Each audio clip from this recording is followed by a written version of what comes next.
Paul wasn't at today's get-together. Where was he? Is he sick? Working, as usual.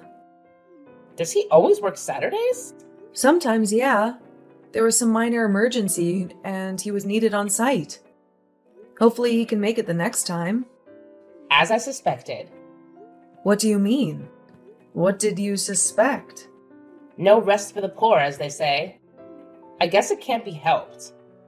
When you're poor, you need to work as much as possible to make ends meet.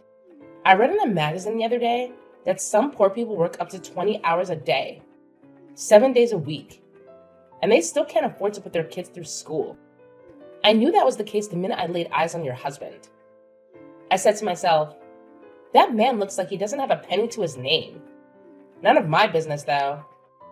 I'll stay right out of it and keep my opinions to myself. That just now was keeping your opinions to yourself? Sounded like you've already made up your mind about him and our family. I'm just saying. I'm a good judge of character. I took one look at him and thought at once that he was probably doing 3 or 4 jobs to put food on the table. You poor guys. If you ever need anything, cans of soup, the odd lasagna now and then, you just sing out, okay? We can't have you all starving to death because of pride. There's nothing wrong with asking for a little help from those more fortunate than you. I see. Thank you so much for your charity. He's nothing like my Oliver. I bet your husband doesn't have a single piece of clothing worth more than a few dollars. That's the impression you got? Interesting. Paul doesn't care about fancy clothes, or anything fancy for that matter. He never has. Clearly. But don't judge him just because he's not interested in expensive clothes. Steve Jobs used to wear his scruffy jeans and his skivvy to product launch events, where everyone else was in suits. He didn't care either. Janet, it's okay to dream, but to compare Paul to Steve Jobs, that's a bit of a stretch, isn't it? Don't you think it's just a bit forward to assume someone is dirt poor without knowing everything about them? Sorry. As I said, I'm an excellent judge of character. I only need one glance to sum someone up. That's just the way he looked. I'm sorry. I didn't think poor people had any feelings. What? Are you reading your own text? What you're saying is borderline hate speech. Please stop insulting me. What's wrong with calling poor people poor? Do they get offended? What if I call the horse a horse? I'd be right. The horse would think, yes, I'm a horse. You're right. Did you never hear the saying, don't judge a book by its cover? There's another saying that goes, appearance is 9/10 of the law. Thank you. I'm beginning to understand where you're coming from. Please, go on. Isn't it natural to look down on the poor? I mean, if they didn't want to be poor, they could stop it, right? I can't help feeling they're just being lazy. You're a housewife, right? Have you ever worked a day in your life? Me? Oh, good heavens, no. Ew. I don't think I'm suited to getting my hands dirty. I did have a job in a perfume shop for a week when I was in high school, but I had to quit. I couldn't stand touching the money. It's very dirty, you know. I read in a magazine that you can catch all sorts of diseases from touching money after other people have touched it. You should probably think about what you're saying a little more. Those kind of general statements can be really hurtful. My Oliver works for Prescott Chemicals, the biggest chemical producer in the state, one of the biggest in the whole country. And he's not actually making this stuff. Of course not. He's one of the top executives. We're so happy. Life is good. Don't you think it's better to have money for the children? I can't imagine growing up with poor parents. I shudder to think what their suffering must be like. My heart bleeds for them. Give it a rest, would you? You think I like hearing this? And really, you shouldn't judge people on their appearance. Your intuition isn't as good as you think. We're just fine with the status quo. Okay. Have it. You're right. You put on such a brave face. But you can let your guard down with me. I admire you in a way. It's kind of admiration mixed with pity, but admiration too. Wow, you do go on, don't you? I can assure you, we are fine.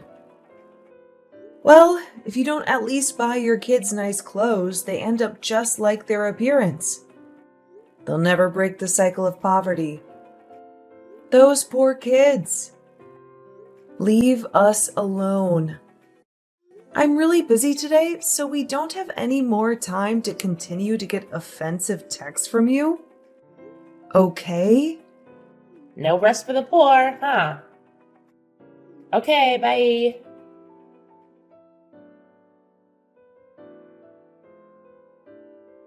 Montana, have you got a moment? Did you take my family's name off the list for the next gap together?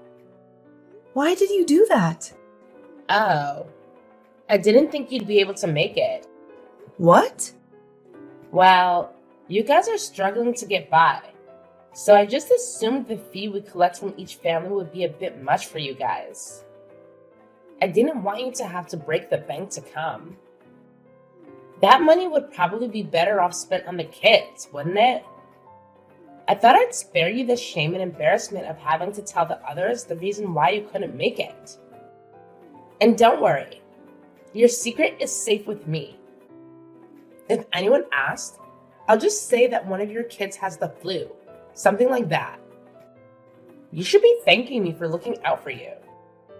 I've got your back, Janet, and I mean what I say about you guys asking for help. We're always ready to lend a hand to the less blessed in our community. What are you talking about? Don't just go assuming things without even asking, okay? Our mothers have asked me why you would do such a thing. Well, I just don't like poor people. I want to help you realize that it doesn't have to be this way. I said we'd help you if you needed it. But it's more to help you realize the situation you're in and help push you into action. I don't like the poor. They bring me down every time I see them. By some miracle, you've managed to make your way into our group. I thought it was very odd, such a poor family being a part of our group. But it is what it is, and I'd like you to try and pull yourself up from the poverty you're in. It can't be very pleasant, living like that. I'm not following you at all. You've imagined some poverty-stricken family that you seem to have conflicting feelings about. All 100% of creation of your own mind. Based on nothing but seeing my husband wearing clothes that weren't designed by some famous Italian. You know nothing about my family. You just made up your mind about us based on nothing. And now you won't even keep me in the loop on school events? Taking me off of the list of participants? That's going too far. I've had enough of this, Montana. I will not tolerate the poor being a part of our circle. It's not right. Either you do something about your situation or you're not welcome. It depresses me seeing you and your bedraggled husband. Those poor children. My heart breaks. It's best you don't come to any more meetings. People really don't want to rub shoulders with your type, and they literally don't want to rub shoulders with your husband. Our designer clothes might get dirt on them. That's enough. You don't have a shred of common decency in you. All this acting like you want to help, and then the next text you send is a direct attack on my family and your preconceived notions of how we live our lives. I could say the same about you. You could? How so? You're dirt poor, and yet you think you have the right to join our group. That's not how it works, Janet. You're being very presumptuous to think we would welcome someone of your low status into our group. Some of the families in our circle are practically local royalty. Have you ever seen the kind of cars the children are dropped off in? I still have no idea how you managed to send your children to our school. It's a total mystery. Is there some kind of outreach program? A secret scholarship for the poor that I'm not aware of?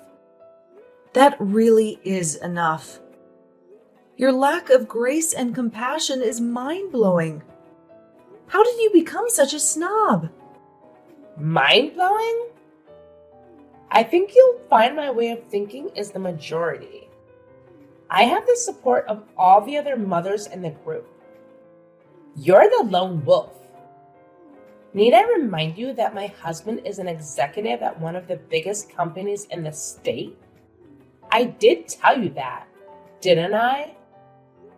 Your husband's job has absolutely nothing to do with how you treat other people. I think you'll find it does. We're the elite of the city. We have the right to exclude those who don't live up to the high standards expected of members of our group. What does your husband's job have to do with you having no common sense or decency? I'm failing to see the connection. What right do you have to say anything? Your husband works part-time at a 7-Eleven, right? That's the way he looks.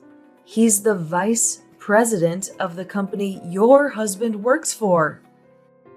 He's your husband's direct superior. Oh, really? That's a good one. Oh, Janet, that kills me. You really are in a terrible situation, aren't you? Poor and not all that right. I guess it's just a vicious cycle.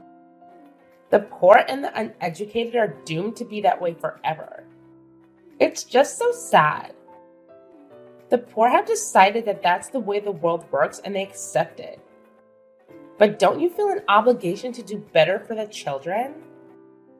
It's not their fault they were born into a poor, stupid, and lazy family, is it? They are innocent. But I suppose poor parents raise children to be poor adults, and it just continues. Endlessly. Do you ever stop harassing people? Who gave you the right to talk to people like that? I'll say it again. My husband is the vice president of Prescott Chemicals. He's your husband's boss. What? Yeah, right. It's a family business. The whole company and all of its subsidiaries are owned by Paul's family. Did you ever ask what my family name is? I've seen it written on school lists before, but it's a common enough name.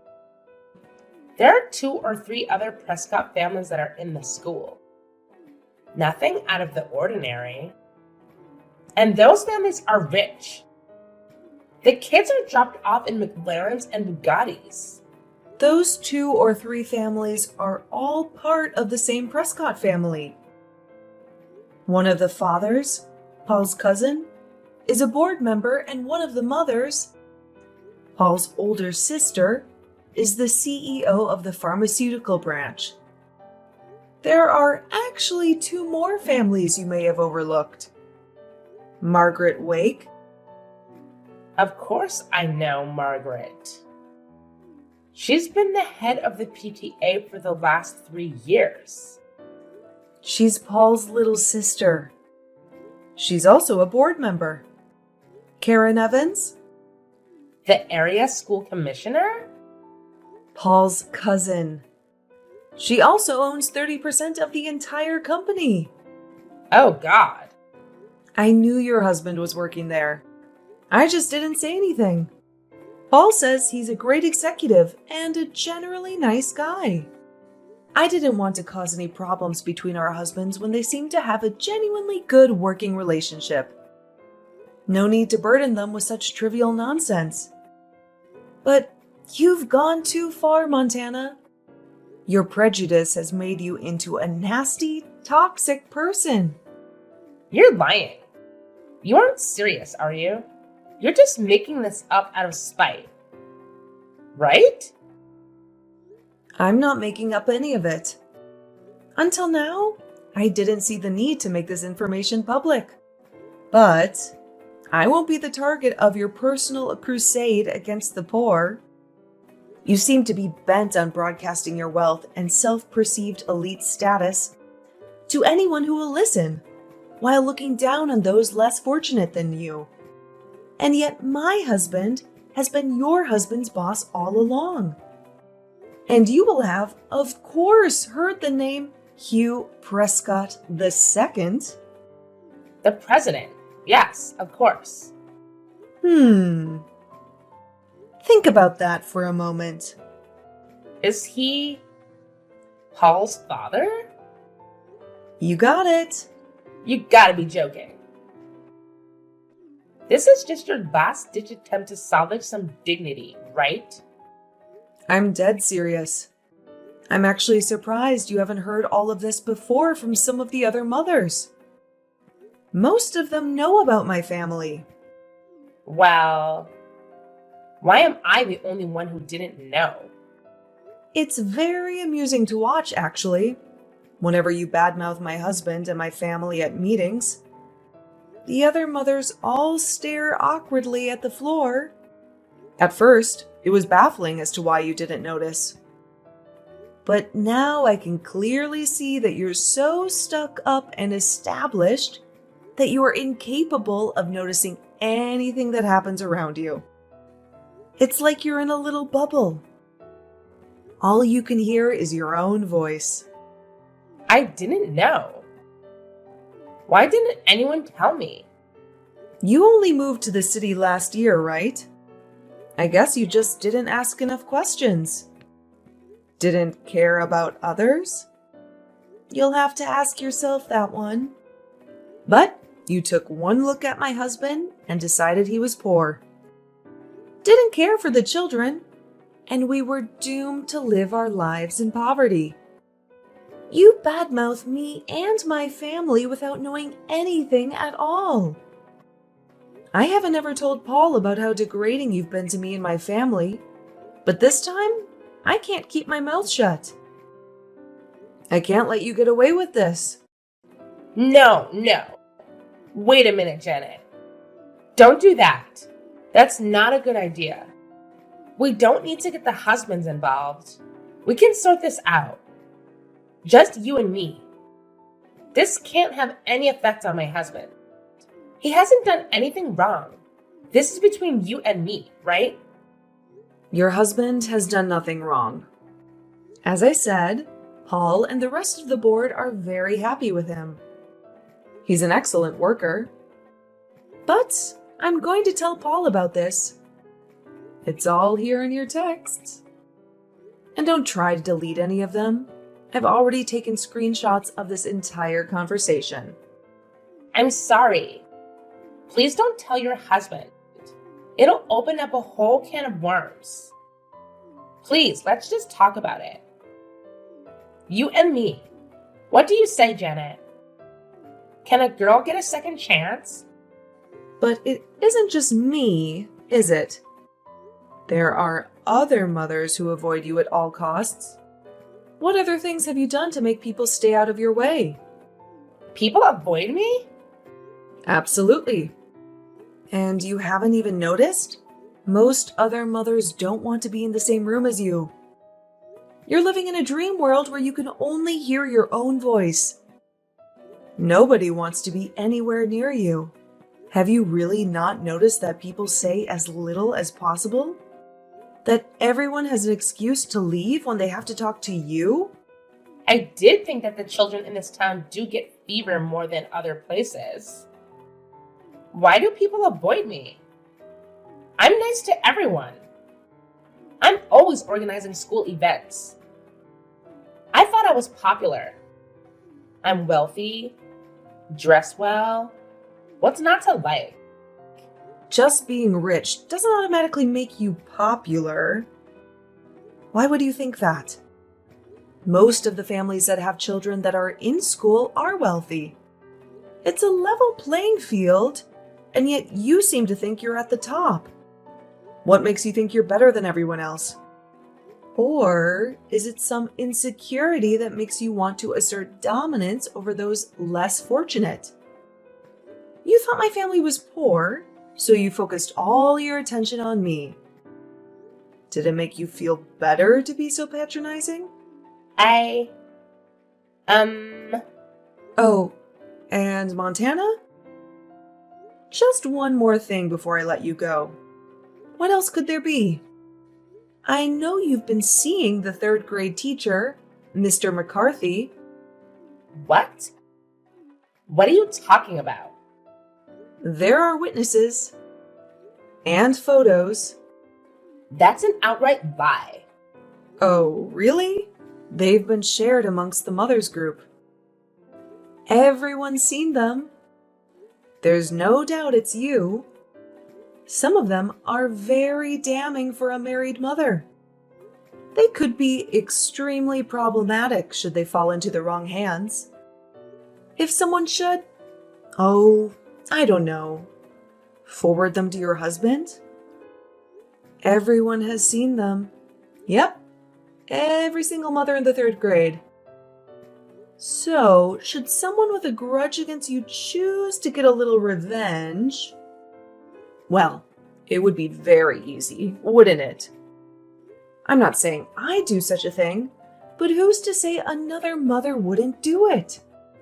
You aren't very popular, so I wouldn't count on everyone keeping quiet. I'd be very worried if I were you. There is plenty of evidence.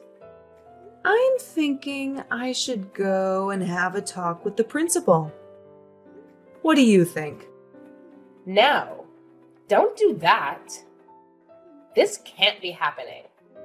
You're trying to trick me, right? This is an elaborate plot to get back at me for looking down on you and your family. Right? Janet!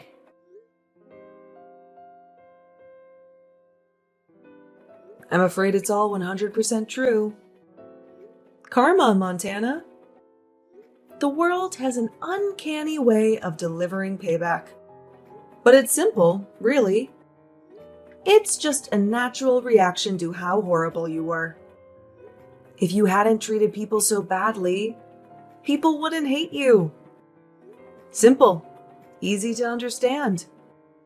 Wait, I haven't been having an affair, and I had no idea about your husband and his family. I'm sorry. I apologize. Forgive me. You don't have to tell your husband. Please don't do it. I don't think I needed to. I didn't want to bother either of them, but you went too far. You insulted my husband and children. I can't let that go. My husband will be contacting you. You can apologize to him directly. I will. Just please don't tell Oliver. If he finds out about Mr. McCarthy, I'll be in a world of trouble. Please promise me you won't say anything. Janet, can you promise me? I can't make any promises. What happened between you and the third grade teacher is my business. If that comes out, so be it. But it won't be coming from me. But everyone knows about it. If it comes out, you'll have to deal with that yourself. I couldn't stop it if I tried. I will say there have been strong words posted in the group chat about a teacher who does such a thing. More than a few mothers have started to doubt whether they can trust a teacher who hasn't been fair with a married member of the PTA. Personally, I think it probably should become public knowledge. The school has a reputation to uphold and can't just brush this sort of thing under the rug and pretend it never happened. Aren't you embarrassed about what you've done? Yes, of course. I let lust get in the way of my family. I'm so sorry. I apologize, Janet. I'm sorry. Forgive me. I'm sorry for what I said about you to your husband and children. I'm sorry for seeing Mr. McCarthy. I'll never meet him again outside of school. Can't you just help me out this once? Talk to the other mothers. Make sure my husband never hears about this. Please. It isn't for me to decide what happens. It's your bed. Now you've got to sleep in it. I'm not going to cover it for you. Don't say it like that. I don't know what to do. I'm finished. I thought we were friends. Friends? You aren't serious, are you? With the condescending way you've treated my family? You really can't hear anything but your own voice, can you? One glance at my husband, and you immediately thought he worked at a convenience store. And what if he did? Why does it matter so much to you what people do or how they live? It just so happens that the day you saw him, he'd just gotten back from a team-building survival camp that Prescott runs every year for its employees. That t-shirt with the holes in it even had Team Building 2012 written on it. Paul has been leading the camp for the last decade. Your husband was in that camp, but you didn't even think to put two and two together. As I said, you're in a dream world. Your self-centeredness is at the heart of this. You also tried to kick me out of the mothers group. Have you forgotten that? Friends? Why on earth would I consider you a friend? Sorry. That wasn't what I wanted to do. I was trying to help you. Remember they were all lasagna? I was only joking with you. I didn't really mean all those things I said. Just a bit of teasing between friends. It's too late. The other mothers have all said they're blocking you and won't take your calls. Block me? Nobody wants to have anything to do with you. All you do is trash talk people. You never have a nice thing to say unless you're talking about how much money your husband makes. Everyone in the group is wealthy, so nobody cares about your husband's salary. And just for the record, I know how much he makes. Because, Montana, you have never once asked me what I do for a living. I thought you were a housewife. Nope. Think again. I'm the Chief Payroll Officer of Prescott Chemicals. Oh. All you do is look down on and criticize people. And to top it all off, you have an affair with your children's teacher? Can't you see yourself? Take a step back and look at how you've behaved. It's atrocious. I regret it all. I repent. I'll never do it again. I'll resign from the PTA. I'll never leave the house again. Just please help me. If those photos get sent today, he'll divorce me. I'll lose everything. I think you need to have a good long talk to your husband. Confess. Who knows? Maybe he'll forgive you. All will be revealed in the end. It's better he hears it from you rather than someone he doesn't know well. We are going to tell the principal, though. Stop them, Janet. Don't go to the principal. I'm done with Mr. McCarthy. I'll finish it right now. I'll text him. Don't make this worse than it already is. If people actually liked you, they might consider keeping it a secret. But it's too late. Goodbye. I'd say good luck, but I don't care what happens. I'm blocking you in 3, 2, 1.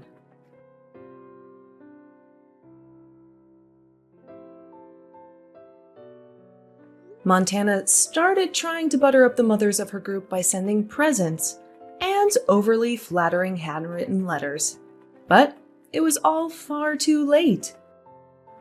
Because Prescott Chemicals and all of its subsidiaries were full of Paul's family members, the group soon found out that Isla's husband was just a regular chemical factory worker and not a high-ranking executive after all.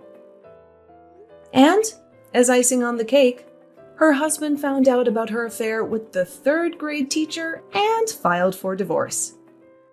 This whole story ended with her being kicked out of the house and losing custody of her children.